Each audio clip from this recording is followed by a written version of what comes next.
नमस्कार दोस्तों, स्वागत है आप सब लोगों का द हिंदू वोकेबलरी 16 फरवरी 2026 में। यहाँ मैं लेके आता हूँ आप लोगों के लिए द हिंदू से चुन के ऐसी वोकेबलरी जो आपके एग्जाम में आपकी हेल्प करेंगी।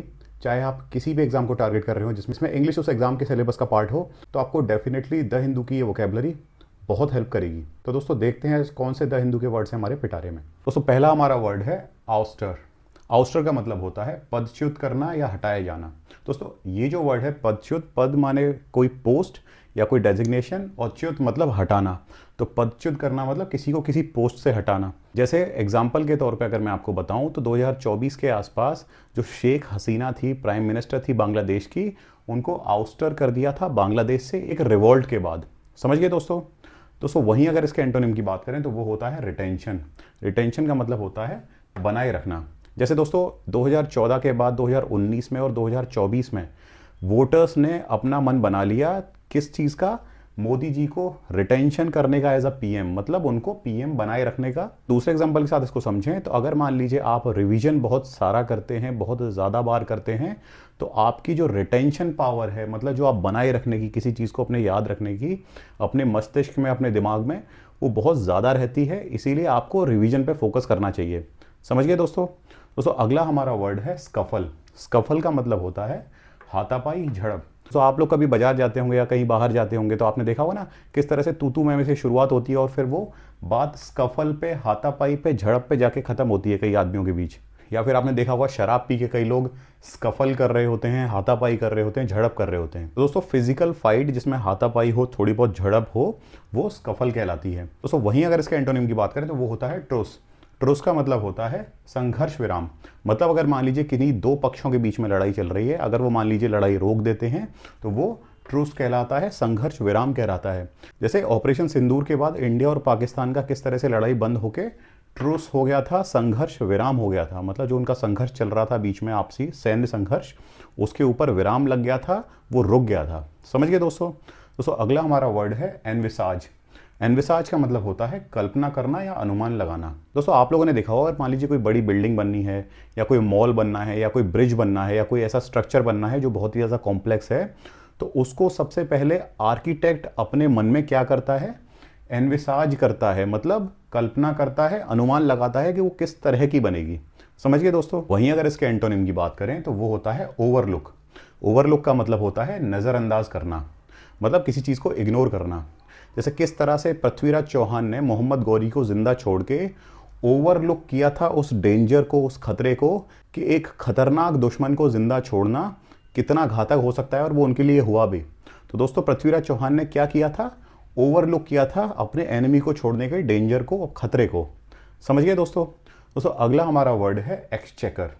एक्सचेकर का मतलब होता है राजकोष। तो सरकार मान लीजिए आपको कोई सब्सिडी देती है, जैसे अभी आज की डेट में तमिलनाडु के जो सीएम हैं स्टैलिन, उन्होंने 1 करोड़ से ज़्यादा औरतों के खाते में 5,000 रुपये डाले हैं। तो वो कहाँ से डालते हैं, वो अपनी जेब से तो डालते नहीं हैं, तो वो डालते हैं एक्सचेकर से, राजकोष से। राजकोष मतलब पहले राजाओं का कोष हुआ करता था, लेकिन अब जब डेमोक्रेसी आ गई है तो जो नेता होते हैं उनका जो एक्सचेकर होता है, जिसपे सारा टैक्स वगैरह कलेक्ट होके जाता है, उस एक्सचेकर से, उस राजकोष से सब्सिडी देते हैं या फिर कोई काम करवाते हैं। समझ गए दोस्तों। दोस्तों वहीं अगर इसके एंटोनिम की बात करें तो वो होता है लायबिलिटी। लायबिलिटी का मतलब होता है देनदारी या ऋण। ऋण माने कर्ज। दोस्तों मान लीजिए आपने अपने किसी दोस्त से उधार लिया, कुछ पैसे उधार लिए, तो वो एक तरह से आप लोगों की लायबिलिटी बनती है। लायबिलिटी मतलब आप लोगों की देनदारी बनती है, ऋण बनता है, कर्ज बनता है, क्योंकि आपको उसे लौटाना है।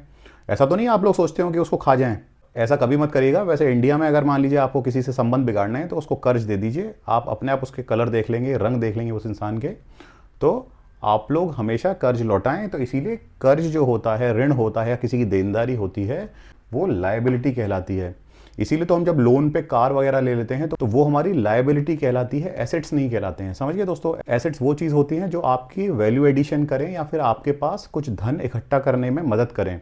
जैसे मान लीजिए आपने लैंड खरीद लिया, कुछ प्लॉट खरीद लिया, गोल्ड खरीद लिया, वो आपके एसेट्स हैं। लेकिन वहीं आपने कहीं कार खरीद लिया या ऐसे कोई लग्जरी आइटम खरीद लिया जो दिन ब दिन जिसकी कीमत घटती जाएगी, तो इसीलिए उसको लायबिलिटी बोला जाता है, देनदारी बोला जाता है, जिसे आप कर्ज लेके खरीदते हैं। समझ गए दोस्तों। दोस्तों अगला हमारा वर्ड है इनोकुअस। इनोकुअस का मतलब होता है हानि रहित। दोस्तों कोरोना जब वर्ल्ड में छाया था तब उसके टाइम पे किस तरह से वायरस चेंज हो रहे थे, किस तरह से वेव्स आ रही थी, नए नए वायरस जो उसके मॉडिफाई होके आ रहे थे। लेकिन उसके बाद के जो वायरस आए वो बहुत ही इनोकुअस थे, हानि रहित थे, मतलब उससे कोई मौतें नहीं हो रही थी, उससे कोई हानि नहीं हो रही थी जान माल की। समझ गए दोस्तों। वहीं अगर इसके एंटोनिम की बात करें तो वो होता है हार्मफुल। हार्मफुल का मतलब होता है हानिकारक। ये बहुत ही ईजी वर्ड है दोस्तों। हार्मफुल मान लीजिए अगर आप शुगर बहुत ज़्यादा कंज्यूम कर रहे हैं, रिफाइंड शुगर बहुत ज़्यादा खा रहे हैं, वो आपके शरीर के लिए हार्मफुल है। समझ गए दोस्तों। दोस्तों रिफाइंड शुगर की जगह आप अच्छा गुड़ खाएं, अच्छा खांड खाएं, बूरा खाएं। समझ गए दोस्तों। रिफाइंड शुगर से आप बचें। दोस्तों अगला हमारा वर्ड है रिग्रेस। रिग्रेस का मतलब होता है पिछड़ना या पतन होना। दोस्तों आप लोगों को पता होगा कि कोरिया दो भागों में बटा था, नॉर्थ कोरिया और साउथ कोरिया। नॉर्थ कोरिया में कोई भी इकोनॉमिक रिफॉर्म्स नहीं आए, इस वजह से उसकी जो इकोनॉमी थी वो रिग्रेस हो गई, पतन हो गया, वो पिछड़ गई। समझिए दोस्तों वहीं अगर इसके एंटोनिम की बात करें तो वो होता है प्रोग्रेस। प्रोग्रेस का मतलब होता है प्रगति करना। एग्जाम्पल के तौर पर अगर हम कोरिया की ही बात करें तो साउथ कोरिया अपने इकोनॉमिक रिफॉर्म्स की वजह से प्रोग्रेस कर पाया, प्रगति कर पाया। समझिए दोस्तों अगला हमारा वर्ड है लेसीट्यूड। लेसीट्यूड का मतलब होता है शिथिलता या थकान। दोस्तों हम मान लीजिए बहुत लंबे टाइम तक बीमार रहते हैं, हमें मलेरिया रहता है या फिर हमको चिकनगुनिया रहता है, तो उसके बाद शरीर में लेसीट्यूड आ जाती है, शिथिलता आ जाती है, थकान आ जाती है। या फिर आप लोगों ने कैसे गर्मियों के दिनों में दही खा लेते हैं या छाछ पी लेते हैं या मठा पी लेते हैं, तो उसके बाद किस तरह से आपके शरीर में लेसीट्यूड फील होता है। वैसे दोस्तों कोई कमेंट करके बताएगा हमें छाछ या मठा या दही पीने के बाद क्यों लेसीट्यूड फील होता है शरीर में। वहीं अगर इसके एंटोनिम की बात करें तो वो होता है एनर्जी। एनर्जी का मतलब होता है ऊर्जा। दोस्तों ये बहुत ही इजी और डे टू डे लाइफ में यूज़ होने वाला वर्ड है। जैसे हम नारियल पानी पी लेते हैं गर्मियों में, नींबू पानी पी लेते हैं, तो वो हमारे शरीर को क्या देता है, एनर्जी देता है, ऊर्जा देता है। दोस्तों अगला और आखिरी हमारा वर्ड है एनिहिलेट। एनिहिलेट का मतलब होता है नष्ट कर देना, समाप्त करना। दोस्तों सेकेंड वर्ल्ड वॉर के टाइम में यूएसए ने 2 एटॉमिक बम्स डाले थे हिरोशिमा और नागासाकी के ऊपर, जो कि जापान में है। तो जो एटॉमिक बॉम्ब्स थे जिनका नाम था लिटिल मैन और फैट बॉय, उन बॉम्ब्स ने उन दोनों शहरों को एनिहिलेट कर दिया था, नष्ट कर दिया था, समाप्त कर दिया था। समझ गए दोस्तों वहीं अगर इसके एंटोनिम की बात करें तो वो होता है क्रिएट। क्रिएट का मतलब होता है सृजन करना। दोस्तों आप लोगों ने देखा होगा कोई भी आर्टिस्ट होते हैं, चाहे वो पेंटर हो, सिंगर्स हो, वो कुछ ना कुछ क्रिएट करते हैं, सृजन करते हैं, कुछ नया निर्माण करते हैं। समझ गए दोस्तों। तो ये थे हमारे आज के वर्ड द हिंदू से, और ये सभी वर्ड्स मैंने अपने डिस्क्रिप्शन बॉक्स में पेस्ट कर दिए हैं ताकि आप लोगों को रिवीजन में कोई दिक्कत ना हो। तो दोस्तों अच्छे से पढ़िए, मन लगा के पढ़िए, और कोई क्वेरी हो आप लोगों को तो ज़रूर आप पूछ सकते हैं। अगर मान लीजिए आप चाहते हैं मैं किसी टॉपिक पे वीडियो बनाऊं जो छूट रहा हो, तो मैं उस पर ज़रूर वीडियो बनाने की कोशिश करूंगा। आप कमेंट कर सकते हैं मुझे। तब तक के लिए आप लोगों से मैं विदा लेना चाहूँगा। जय हिंद, जय श्री राम।